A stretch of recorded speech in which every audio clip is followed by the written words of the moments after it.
स्वागत है आपका दिव्य हिमाचल टीवी में। शाम के 6 बज चुके हैं और प्रदेश की तमाम खबरों के साथ हम आपके समक्ष आ चुके हैं। कई लेटेस्ट अपडेट्स आज इस बुलेटिन में हम आपके साथ साझा करने वाले हैं। देखिए, विशेष तौर से बैच वाइज भर्ती को लेकर जानकारी लेकर आए हैं, क्योंकि दिवाली से पहले ही ये बैच वाइज आधार पर भर्ती शुरू होने वाली है। टीजीटी से संबंधित ये जानकारी है, लेकिन बड़ा सवाल ये है कि जो अभ्यर्थी बैच वाइज भर्ती के इंतजार में थे, चलिए ठीक है, उनकी तो नियुक्तियां अब इसके बाद हो पाएंगी, लेकिन उन टीजीटीज का क्या जो ऑलरेडी अपनी पहले से सेवाएं दे रहे हैं और प्रमोशन के इंतजार में है, तो अब कितना इंतजार उन्हें अपनी प्रमोशन के लिए करना पड़ेगा। एक तरह से लेट ये प्रमोशन अभी मानी जा रही है, तो ऐसे में अगर बैच वाइज आधार पर भर्ती हो जाती है तो फिर इनका क्या होगा। बिल्कुल इस बारे में बारीकी से हम आपके साथ चर्चा करेंगे। अधिकारियों की ओर से क्या कुछ कहा जा रहा है, जानकारी ये भी हम आपके लिए लेकर आए हैं। क्रिप्टो घोटाले में एक और नया खुलासा हुआ है। क्या आप जानते हैं कि विदेशी टूर भी अब इसमें शामिल बताए जा रहे हैं, यानी कि एक तरह से यहाँ फॉरेन टूर्स करवाए जा रहे थे उन आरोपियों को या फिर उन इन्वेस्टर्स को जिन्होंने इसमें निवेश किया था। किस तरह से और किस तरह की योजना इसके लिए शातिरों की ओर से तैयार की गई थी, जो कि फॉरेन टूर्स तक वो उन लोगों से करवा रहे थे जो कि अपने पैसों का निवेश इसमें कर रहे थे। अगली जानकारी शास्त्रीय भर्ती से संबंधित भी आपको देना चाहेंगे। एक बड़ा बखेड़ा अब इसमें भी पड़ गया है।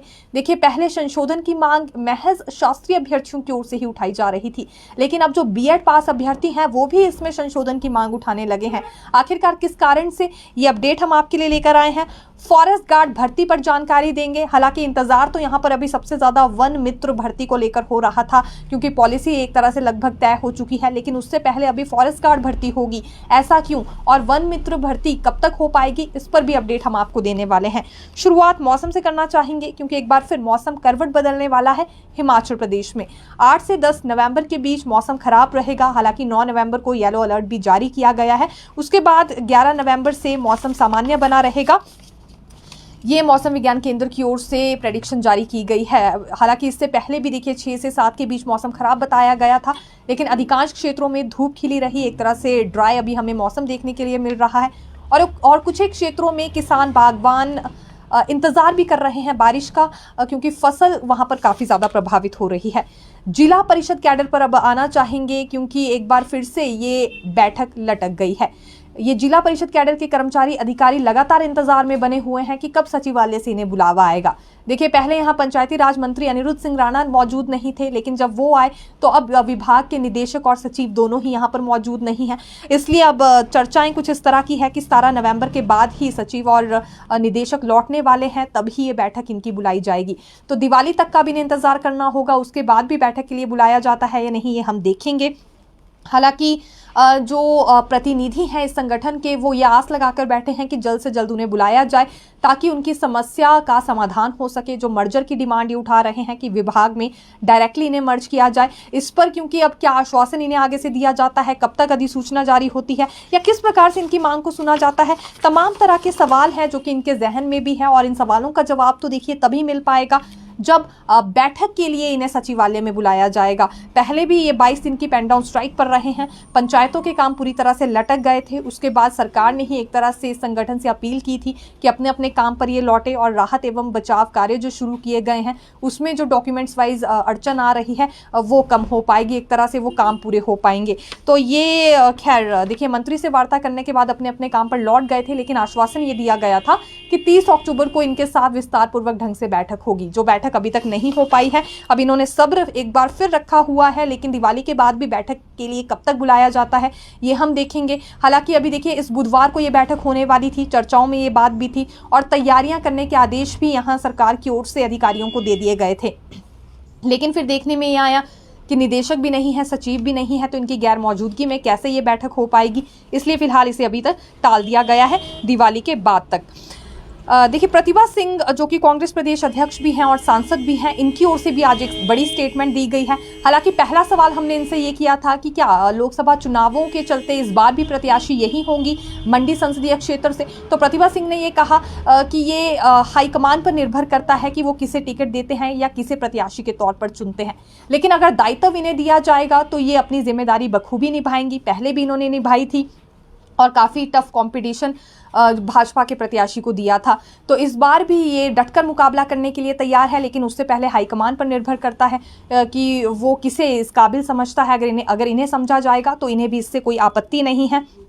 हालांकि दूसरी बात देखिए, बॉलीवुड एक्ट्रेस कंगना रनौत को लेकर ये कह गई हैं, जिसमें इनका कहना था कि ये भाजपा पर निर्भर करता है कि वो किसे टिकट देते हैं। दरअसल क्योंकि चर्चाओं में ये बात काफ़ी ज़्यादा बनी हुई है कि कंगना रनौत को भी टिकट दिया जा सकता है मंडी संसदीय क्षेत्र से चुनाव लड़ने के लिए और भाजपा की ओर से ये टिकट मिलेगा। और ये कितना चुनौतीपूर्ण प्रतिभा सिंह मानती है। जब ये सवाल उनसे हुआ तो उनका यही कहना था कि अभी तक तो ये स्पष्ट ही नहीं हो पाया है भाजपा किसे टिकट दे रही है, लेकिन अगर फिर भी इस तरह का डिसीजन दिया जाता है तो वो इस बात को चुनौतीपूर्ण नहीं मानती है। उन्हें अपने कार्य पर विश्वास है, उन्होंने बेहतरीन कार्य किए हैं और लोगों का समर्थन उन्हें ही मिलने वाला है। ये बात उनकी ओर से आज कही गई। इसके साथ ही साथ केंद्र सरकार पर भी देखिए एक बड़ी टिप्पणी ये कर गई हैं और ये राहत पैकेज को लेकर ही इन्होंने बात कही कि जब हिमाचल प्रदेश में प्राकृतिक आपदा आई तो उम्मीद लगाई जा रही थी कि प्रधानमंत्री नरेंद्र मोदी, क्योंकि प्रदेश को अपना दूसरा घर बोलते हैं, तो ज़रूर यहाँ के लोगों के लिए मदद पहुँचाएंगे, राहत पैकेज की भी घोषणा करेंगे, लेकिन ऐसा कुछ नहीं हुआ। चुप्पी एक तरह से साधी हुई है केंद्र सरकार ने, जो कि बिल्कुल गलत बात है। और अब यहाँ सीएम सुखविंदर सिंह सुक्खू की ओर से 4,500 करोड़ का आर्थिक पैकेज घोषित किया गया है। ये अपने दम पर उन्होंने रिलीज़ किया है, इसलिए उन्हें गर्व है इस सरकार पर। हालांकि इसके साथ ही साथ बाकी गारंटीज को भी जल्दी कांग्रेस पूरा करेगी। जैसे ही प्राकृतिक आपदा की पड़ी मार के बाहर सरकार निकलेगी तो 1500 वाली गारंटी भी महिलाओं की पूरी की जाएगी और बाकी गारंटियों को पूरा करने का काम भी यहाँ सरकार की ओर से होगा। आज मीडिया को स्टेटमेंट देते हुए इन्होंने ये बात भी कही। अब स्कूल प्रिंसिपल की फाइनल सीनियरिटी लिस्ट पर आना चाहेंगे। दरअसल उच्च शिक्षा विभाग की ओर से क्योंकि ये सीनियरिटी लिस्ट जारी कर दी गई है। देखिए जो सीनियरिटी लिस्ट जारी हुई है इसमें कुल 533 प्रिंसिपल शामिल हैं। इनमें से लेक्चर कैडर से 305 और हेडमास्टर कैडर से 228 प्रिंसिपल लिए गए हैं, क्योंकि इन्हीं दो कैडर्स की बतौर प्रिंसिपल प्रमोशन होती है। ये लिस्ट 31 दिसंबर 2016 की पोजीशन के आधार पर बनाई गई है। हालांकि जो हाई कोर्ट में केस चल रहा है अश्विनी कुमार बनाम स्टेट ऑफ हिमाचल, ये देखिए इससे ये जो सीनियरिटी लिस्ट है एक तरह से प्रभावित रहने वाली है। तो कितनी ज़्यादा प्रभावित होती है देखेंगे, लेकिन सीनियरिटी लिस्ट का इंतजार हो रहा था वो एक तरह से जारी हो चुकी है और पूरा आंकड़ा भी हमने आपके समक्ष रखा है। 533 के करीब इसमें प्रिंसिपल शामिल है। ओल्ड पेंशन की टेंशन लेकर बैठे हैं बिजली बोर्ड के कर्मचारी और लगातार इनकी ओर से आंदोलन भी किए जा रहे थे। उसके बाद सीएम सुक्खू ने आश्वासन ये दे दिया था कि जब विभिन्न विभागों के कर्मचारियों और अधिकारियों के लिए पेंशन बहाल हुई है तो जरूर ये आने वाले समय में निगम और बोर्ड्स के लिए भी होगी। इसीलिए बिजली बोर्ड के कर्मचारी लगातार ये मांग उठा रहे हैं कि कब वो दिन आएगा जब इनके लिए भी बहाल होगी और कब इस पर अधिसूचना जारी होगी। दरअसल बोर्ड के अध्यक्ष भरत खेड़ा से इन्होंने मुलाकात की और भरत खेड़ा ने आश्वासन इन्हें ये दिया है कि जल्दी ही इनके लिए भी ओपीएस बहाल होगी। हालांकि इनकी ओर से भी एक ब्यौरा इसमें दिया गया है कि 2003 के बाद जो कर्मचारी बोर्ड में भर्ती हुए हैं उनकी संख्या 6100 के करीब है, यानी कि अभी जो एनपीएस के दायरे में आते हैं और ओपीएस में आना चाह रहे हैं। और इसमें से 137 कर्मचारी ऐसे हैं जो कि सेवानिवृत्त होने वाले हैं। तो ज़रूरी है कि जल्दी ही इनके लिए ओपीएस बहाल की जाए। लगभग ये जो 6100 के करीब कर्मचारी हैं इनका एनपीएस शेयर 423 करोड़ रुपए प्रति माह कट रहा है और ऐसे में 137 रिटायर्ड होने वाले कर्मचारियों के लिए ओपीएस अगर बहाल की जाती है तो प्रति माह इसमें 43 लाख रुपए खर्च होने वाले हैं। तो इससे ज़्यादा अधिक वित्तीय बोझ जो है वो नहीं पड़ने वाला है बिजली बोर्ड पर। इस तरह की स्टेटमेंट इनकी ओर से मीडिया को भी दी गई है। साथ ही साथ भरत खेड़ा के समक्ष भी इन्होंने अपनी बात रखी है और पूरा ब्यौरा भी दिया है। हालांकि ये मसला जल्दी ही फिर एक बार मुख्यमंत्री के समक्ष उठाया जाएगा, ये अधिकारी ने अपनी ओर से इन्हें दिलासा दिया है। लेकिन इससे पहले भी कई दफ़ा आंदोलन हुए, प्रेस नोट तक जारी हो गए हैं, 3 बार मुख्यमंत्री ने ऐलान भी कर दिया है, लेकिन अधिसूचना ओपीएस बहाली को लेकर अभी तक इनके लिए जारी नहीं हो पाई है। वाहन मालिकों के लिए भी एक राहत भरी खबर निकलकर सामने आई है। दरअसल जो टैक्स में जुर्माना या ब्याज लगा था उस पर छूट दे दी गई है सरकार की ओर से और इस पर अधिसूचना भी जारी हो गई है। जितने भी गुड्स कैरेज व्हीकल्स हैं, कॉन्ट्रैक्ट कैरेज व्हीकल हैं, जिसमें ऑटो रिक्शा, मोटर कैब या मैक्सी कैब आती है 7 से 12 सीटर के बीच, और प्राइवेट सर्विस व्हीकल्स भी हैं, इनके लिए ब्याज और जुर्माने में छूट प्रदान की गई है जो कि टैक्स पर इन्हें लगा था। राज्य सरकार ने ये फैसला लिया है कि दिसंबर 2021 से पहले के जुर्माने और टैक्स में छूट देने का प्रावधान किया गया है, बशर्ते वाहन मालिकों को 31 दिसंबर 2023 तक 10% ड्यूटी के साथ टैक्स जमा करवाना होगा। ये भी साथ ही साथ यहाँ एक शर्त रखी गई है, लेकिन एक बड़ी राहत कहना चाहेंगे ट्रांसपोर्टर्स के लिए, जो कि निकल कर सामने आई है। अब HRTC लगेज पॉलिसी पर कोई ना कोई बड़े सवाल रोजाना उठाए जा रहे थे, केवल आम लोगों की ओर से ही नहीं बल्कि HRTC कर्मचारियों की ओर से भी। तो इस पॉलिसी में फिर एक दफा संशोधन किया गया है, क्योंकि देखिए अब हिमाचल प्रदेश की बात करें तो पर्यटन और बागवानी पर ही निर्भर रहता है। ऐसे में बागवानों को भी एक बड़ी राहत इसमें दे दी गई है। पहले एक सेब की पेटी ले जाने पर या भिजवाने पर हाफ टिकट रखा गया था, लेकिन अब मान लीजिए सवारी साथ में है और सेब की पेटी उसे बस में ले जानी है तो कोई भी किराया सवारी से सेब की पेटी का नहीं लिया जाएगा। लेकिन ये ज़रूरी है कि सवारी साथ में हो। अगर सवारी साथ में नहीं है तो फिर यहाँ ज़रूर हाफ टिकट काटा जाएगा। पहले हाफ बॉक्स ही फ्री था, लेकिन पूरी पेटी का टिकट रखा गया था। अब एक तरह से पूरी पेटी फ्री हो गई है ले जाना, लेकिन सवारी जैसा कि हमने कहा साथ में होनी चाहिए। दूसरा बड़ा डिसीजन अखबार के बंडल को लेकर है। ये बिना किसी किराए के ले जाया जा सकता है, सवारी साथ में हो या ना हो, अखबार के बंडल का कोई भी किराया नहीं लिया जाएगा। इसी प्रकार से अगर 3 लैपटॉप्स आपको ले जाने हैं तो उन्हें फ्री में ले जाया जा सकता है, उस पर कोई किराया नहीं लिया जाएगा। पहले 2 लैपटॉप्स को लेकर ही इस तरह की छूट दी गई थी। और भी बहुत सारा सामान है जिसे लेकर बदलाव किया गया है। ये आप HRTC की वेबसाइट पर जा सकते हैं, लगेज पॉलिसी में जाकर चेक कर सकते हैं कि कौन सी वस्तु पर आपका अब कितना किराया लगेगा। लगभग अधिकतर ऐसी वस्तुएं हैं जिनके किराए को लेकर बदलाव किया गया है। अब करुणामूलक भर्ती पर आना चाहेंगे, क्योंकि ये बहुत ज़्यादा परेशान चल रहे हैं जो कि करुणामूलक आश्रित हैं। दरअसल इनकी ओर से ये कहा जा रहा है कि जल शक्ति विभाग में 350 के करीब पद खाली हैं जिन्हें नहीं भरा जा रहा है।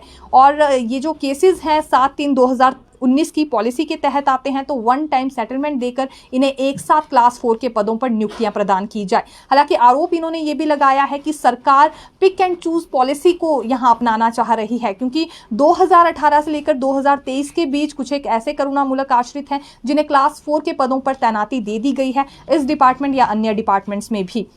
तो इनके साथ भेदभाव क्यों हो रहा है? ये 2018 से पहले से लेकर अपनी नौकरी को लेकर इंतजार में बने हैं। जल शक्ति विभाग में पद खाली हैं, वहां पर कर्मचारियों की आवश्यकता भी है, तो जल्दी इन्हें तैनाती दी जानी चाहिए। हालांकि दूसरी ओर करुणामूलक संघ ने पहले ही मुख्यमंत्री सुखविंदर सिंह सुक्खू को इस बात से अवगत करवा दिया था कि इनकी पॉलिसी में संशोधन करना जरूरी है। अगर 1 टाइम सेटलमेंट के साथ यहाँ नौकरियां नहीं दी जा सकती है, यानी कि एक साथ अगर नौकरियां इन सबको प्रदान नहीं की जा सकती है, तो बैच वाइज आधार पर की जाए और 5% कोटे की शर्त को भी हटाया जाए। ये भी एक मुख्य मांग इन्होंने रखी थी। क्लास डी के साथ साथ क्लास सी में भी नौकरियों का प्रावधान इनके लिए किया जाए। उस वक्त मुख्यमंत्री ने इन्हें आश्वासन ये दिया था कि जल्दी ही अधिकारियों के साथ एक बैठक वो करुणामूलक संघ की बुलाएंगे, लेकिन कई महीने बीत गए हैं, ना तो कोई बैठक बुलाई गई है, ना कोई दूसरी हलचल हमें नजर आई है। और तीसरी सबसे बड़ी बात यह है कि जो क्लास डी के साथ क्लास सी में भी ये नौकरियां मांग रहे हैं, एक तरह से ना के बराबर ही ये पूरी होती हुई मांग हमें इनकी नजर आ रही है। लेकिन अभी जल शक्ति विभाग में जो 350 पद खाली चले हैं और 7/3/2019 की पॉलिसी के तहत अगर ये मामले आते हैं तो इन पर जरूर फिर कुछ किया जा सकता है और ये बात अधिकारियों तक जरूर यहां हम भी पहुंचाएंगे। अब फॉरेस्ट गार्ड भर्ती पर आना चाहेंगे। हालांकि इंतजार अभी यहाँ वन मित्र भर्ती का हो रहा था, लेकिन वन मित्र भर्ती एक तो इसलिए भी शुरू नहीं हो पा रही है, लगातार कोई ना कोई नई डिमांड यहाँ बेरोजगार युवाओं की ओर से उस भर्ती के संबंध में रखी जा रही है। अभी पॉलिसी तैयार हो गई है उसे लेकर, लेकिन अब युवाओं का कहना है कि जो आयु सीमा है वो 25 से बढ़ाकर 30 कर दी जाए। दूसरा, जो उसमें इंटरव्यू के मार्क्स रखे गए हैं उससे भी वो खुश नहीं है। उनका कहना है इंटरव्यू एक तरह से होना ही नहीं चाहिए, क्योंकि यहाँ अप्रोचियों को फिर ज्यादा से ज्यादा मौका मिलता है। तो गतिरोध में ही हमें वन मित्र भर्ती नजर आ रही है, इसलिए प्रक्रिया शुरू नहीं हुई। लेकिन दूसरी ओर फॉरेस्ट गार्ड भर्ती की प्रक्रिया शुरू होने वाली है। यह हम इसलिए कह रहे हैं क्योंकि विभागीय स्तर पर आदेश जारी हो चुके हैं इस भर्ती प्रक्रिया को पूरा करवाने के लिए। अभी देखिए, इस भर्ती नियमों में भी कोई बदलाव नहीं होना है। पूर्व में जो नियम इसके लिए तैयार हुए थे उसी अनुसार भर्ती होने वाली है। ग्राउंड टेस्ट होगा और इंटरव्यू की व्यवस्था ही इसमें रहेगी। CCF इस भर्ती को कंडक्ट करवाने वाले हैं। हालांकि फैसला ये वन मित्र भर्ती के साथ ही लिया गया था कि 2061 के करीब वन मित्र के पद भरे जाएंगे और साथ ही साथ 100 वन रक्षकों की भर्ती करने का फैसला कैबिनेट में हुआ था। लेकिन ये लग रहा था कि शायद वन मित्र भर्ती पहले होगी और फॉरेस्ट गार्ड की भर्ती बाद में की जाएगी। लेकिन अब देखा जा सकता है फॉरेस्ट गार्ड भर्ती पहले होने वाली है। प्रक्रिया लगभग शुरू हो जाएगी। विभागीय स्तर पर ही ये यहाँ पर भर्ती होने जा रही है। एक तरह से रास्ता साफ हम कहना चाहेंगे इस भर्ती के लिए होता हुआ नजर आया है। शास्त्री भर्ती में भी एक बड़ा बखेड़ा पड़ गया है। पहले तो देखिए मामला ये कोर्ट में फंसा हुआ था, फिर कहीं जाकर बहुत मुश्किल से अभ्यर्थियों को राहत मिली थी और फिर ये तय हुआ था कि आने वाले समय में ही बीएड अभ्यर्थियों को पात्र माना जाएगा। लेकिन बीएड अभ्यर्थी इससे खुश भी हैं, लेकिन साथ ही साथ ऐतराज़ भी जता रहे हैं। ये बीएड संस्कृत अध्यापक संघ है, बीएड संस्कृत प्राध्यापक संघ है, माफ़ी चाहेंगे, इनकी ओर से ये बार बार एक डिमांड रखी जा रही है कि जो इसमें बीए या एमए संस्कृत छात्रों को मौका दिया जा रहा है वो गलत है। दो हवाले इनकी ओर से दिए जा रहे हैं। एक तो इनके पद काफ़ी संख्या में बढ़ जाएंगे और दूसरी बड़ी बात ये भी इनकी ओर से कही गई है कि आने वाले समय में संस्कृत कॉलेजेस पर इसका असर देखने के लिए मिलेगा। फिर सभी छात्र डिग्री कॉलेज ही जाएंगे, संस्कृत कॉलेज में कोई नहीं जाएगा। तो एक तरह से ये नकारात्मक प्रभाव इन कॉलेजेस पर रहने वाला है। इसलिए ज़रूरी है कि इसमें संशोधन किया जाए, महज बीएड को ही इसमें पात्र माना जाए। हालांकि एनसीटीई की अधिसूचना के मुताबिक अगर हम बात करें तो बीए एमए संस्कृत वाले छात्र भी इसके लिए पूरी तरह से पात्र हैं, लेकिन इन्होंने अपनी ओर से अब ये डिमांड रखी है। और शास्त्रीय अभ्यर्थी पहले ही देखिए इसे लेकर काफ़ी ऐतराज़ जता रहे थे। उनका कहना था उनके पद है तो उन्हें ही सौंपे जाने चाहिए, बीएड को इसमें पात्रता क्यों दी जा रही है, इसमें संशोधन होना चाहिए। अब बीएड को जब पात्रता दी गई है एनसीटीई की अधिसूचना के अनुसार, तो अब देखिए यहाँ जो बीएड संस्कृत प्राध्यापक संघ है ये एक तरह से आभार तो व्यक्त कर रहे हैं, लेकिन अपने लिए। दूसरी ओर बीए एमए संस्कृत वाले छात्रों को बाहर का रास्ता दिखाया जाए, ये भी मांग रख रहे हैं। फिलहाल सरकार इस पूरे केस में क्या कुछ करती है देखना होगा, क्योंकि शास्त्रीय अभ्यर्थी तो बीएड को भी बाहर करने की बात कर रहे हैं। फिर दूसरी ओर अब बीएड वाले आ गए हैं, उनका कहना है जो तीसरा वर्ग इसमें सामने आया है बीए एमए संस्कृत वाला, उन्हें बाहर किया जाए। हालांकि किसे बाहर किया जाता है किसे नहीं ये हम देखेंगे। और शिक्षा मंत्री रोहित ठाकुर ने पहले ही स्पष्ट कर दिया है कि एनसीटीई की जो गाइडलाइंस है उसे इग्नोर नहीं किया जाएगा, अमल में वही गाइडलाइंस लाई जाएंगी, क्योंकि आने वाले समय में फिर बहुत सारे ऐसे छात्र या अभ्यर्थी सामने आते हैं जो कोर्ट में जाकर इन्हीं गाइडलाइंस के चलते चुनौती दे देते हैं और कई कई सालों तक फिर ये भर्तियों का प्रोसेस रुका रहता है। क्रिप्टो घोटाले में भी आज एक और बड़ा खुलासा हुआ है। क्या आप जानते हैं कि फॉरेन टूर्स भी यहाँ शातिरों की ओर से करवाए जा रहे थे उन लोगों को जिन्होंने इसमें निवेश किया है। शर्त ये रखी गई थी कि 5 लाख के करीब इन्हें निवेश करना होगा एक साथ, उसके बाद फॉरेन टूर इन्हें प्रोवाइड करवाया जाएगा। बैंकॉक का, मलेशिया का, थाईलैंड का या दुबई का, इंडोनेशिया भी इन्होंने अपने कई निवेशक पहुँचाए। और लालच में आकर बहुत सारे लोग ऐसे थे जिन्होंने एक साथ ही 5 लाख की राशि इसमें इन्वेस्ट कर दी। तो ऐसे भी सैकड़ों की संख्या भी सामने आई है। रोजाना कोई ना कोई नया खुलासा इसमें हो रहा है। करोड़ों की ठगी हो चुकी है, लगभग 2500 करोड़ अभी बताए जा रहे हैं जो हिमाचल प्रदेश में घोटाला हुआ है। आने वाले दिनों में अभी ये राशि और ज़्यादा बढ़ सकती है। और तीसरी बड़ी बात यह है जो फॉरेन टूर्स में यहाँ पैसे लगाए गए हैं शातिरों की ओर से, ये 3.5 करोड़ के करीब हैं जो कि विदेश यात्रा में ही इन्होंने खर्च किए। मुख्य आरोपी सुभाष है जो कि अभी तक गायब है और ये बताया जा रहा है कि दुबई में कहीं जाकर छिप गया है। सुखदेव ठाकुर और हेमराज ठाकुर को हालांकि यहाँ पर गिरफ्तार कर लिया गया है। लगभग इस पूरे मामले में 18 आरोपियों को गिरफ्तार किया गया है। इनकी संपत्ति भी जब्त की जा रही है। आने वाले दिनों में भी गिरफ्तारियों का सिलसिला इसी तरह से जारी रहने वाला है। ये डीजीपी संजय कुंडू की ओर से कहा गया है। जैसे जैसे साक्ष्य मिलते जाएंगे गिरफ्तारियां बढ़ती जाएंगी। लेकिन बड़ा सवाल ये भी है कि देखिए 2500 करोड़ की लगभग यहाँ ट्रांजैक्शन हुई है और इसकी भनक यहाँ पर बैंक को नहीं लगी। बैंकिंग प्रणाली उस वक्त कहाँ सोई हुई थी या इनकम टैक्स को भी इसका पता नहीं चला, ये इस वक्त का बड़ा सवाल है। और यही बात आज डीजीपी की ओर से भी कही गई है। लेकिन सवाल तो ये भी है कि बहुत सारे पुलिसकर्मी इसमें संलिप्त पाए गए हैं जिन्होंने अपने पैसे भी लगाए, दूसरों के भी लगवाए और बतौर एजेंट भी यहाँ पुलिसकर्मियों की ओर से काम किया गया है। देखिए अपनी रिटायरमेंट पीरियड से पहले ही उन्होंने एक तरह से सेवानिवृत्ति ले ली और ये काली कमाई का रास्ता चुना। और उसके बाद अब लगभग यहाँ रोज़ाना किसी ना किसी पुलिस कांस्टेबल की भी गिरफ्तारी की जानकारी हमारे समक्ष आ रही है। अब इस पूरे मामले में स्टेटस रिपोर्ट हाईकोर्ट में दायर की गई है एसआईटी की ओर से और इसमें ये भी अपडेट सामने आई है कि 9 आरोपियों ने अग्रिम जमानत की अर्जी दी थी लेकिन इसे स्वीकार नहीं किया गया है। 2500 करोड़ की देनदारियां यहाँ पर हुई हैं। एक तरह से 2500 करोड़ निवेश हुआ है 2500 करोड़ रुपए तक का, लेकिन जो कमाई की गई है आरोपियों की ओर से वो महज 500 करोड़ रुपए तक की है जिसमें मुनाफा उन्होंने कमाया था। अभी जैसा कि हमने कहा कि बार बार ये फिगर जो है चेंज हो रही है। अभी कल या परसों किस तरह की फिगर्स हमारे समक्ष आती है उसके अनुसार ये राशि भी यहाँ बढ़ती हुई नजर आएगी। अब टीजीटी पर आना चाहेंगे, क्योंकि देखिए सबसे पहले तो बैच वाइज भर्ती की भी बात है, अभ्यर्थियों की बैच वाइज आधार पर भर्ती होनी है, लेकिन उससे पहले ज़रूरी ये भी है कि जो टीजीटीज ऑलरेडी अपनी सेवाएं दे रहे हैं उनकी प्रमोशन लिस्ट भी जारी हो। तो आज प्रारंभिक शिक्षा विभाग के अधिकारियों से हमने इस मसले पर बात की। रीज़न उनकी ओर से ये दिया गया है कि आखिरकार क्यों डीपीसी लेट हो रही है। दरअसल जो 2020 और 2021 में टीजीटी रेगुलर हुए थे, उनकी रेगुलराइजेशन के आधार पर ही सीनियरिटी लिस्ट मंगवाई गई है। सीनियरिटी लिस्ट फाइनल करने के लिए कुछ एक डॉक्यूमेंट्स मंगवाए गए हैं और अभी तक ये डॉक्यूमेंट्स प्रारंभिक शिक्षा विभाग के अधिकारियों के पास नहीं पहुंच पाए हैं, जिस वजह से सीनियरिटी लिस्ट ही फाइनल नहीं हुई है। अब लाजमी सी बात है, प्रमोशन लिस्ट तब जारी होगी जब पहले सीनियरिटी लिस्ट बनेगी, और सीनियरिटी लिस्ट तब बनेगी जब ये डॉक्यूमेंट्स अधिकारियों के पास पहुंचेंगे। तो एक तरह से ये स्कूल प्रशासन की भी गैर जिम्मेदारी रही है, लेकिन अब जल्दी ही यहाँ पर ये सीनियरिटी लिस्ट भी फाइनल करनी होगी। कारण इसका ये है कि बैच वाइज आधार पर भर्ती शुरू होने जा रही है। दिवाली से पहले ही कुछ एक जिलों में टीजीटी बैच वाइज भर्ती शुरू हो जाएगी। जैसे कि सिरमौर जिला की बात करें तो यहाँ 10 नवंबर को काउंसलिंग की प्रक्रिया शुरू होने वाली है। कुल 858 पदों पर टीजीटी आर्ट्स, नॉन मेडिकल और मेडिकल के बैच वाइज भर्ती होगी, और इसी तरह से हम ये अनुमान लगा सकते हैं कि दिसंबर के आखिर में या फिर जनवरी की शुरुआत में ही यहाँ प्रमोशन लिस्ट भी जारी हो जाएगी। ज़रूरी है, क्योंकि जब उनके पदों पर ये बैच वाइज आधार पर भर्ती हो जाएगी जहाँ ऑलरेडी टीजीटी सेवा दे रहे हैं, तो उनकी प्रमोशन करना भी ज़रूरी हो जाएगा। लेकिन प्रमोशन के लिए जैसा कि हमने कहा कि सीनियरिटी लिस्ट पहले तैयार होगी। सीनियरिटी लिस्ट फाइनल करने के लिए जो डॉक्यूमेंट्स मांगे जा रहे हैं वो अभी तक मिले ही नहीं हैं। रेगुलराइजेशन के आधार पर ये डॉक्यूमेंट्स मांगे गए हैं, जो कि 2020-21 में टीजीटीज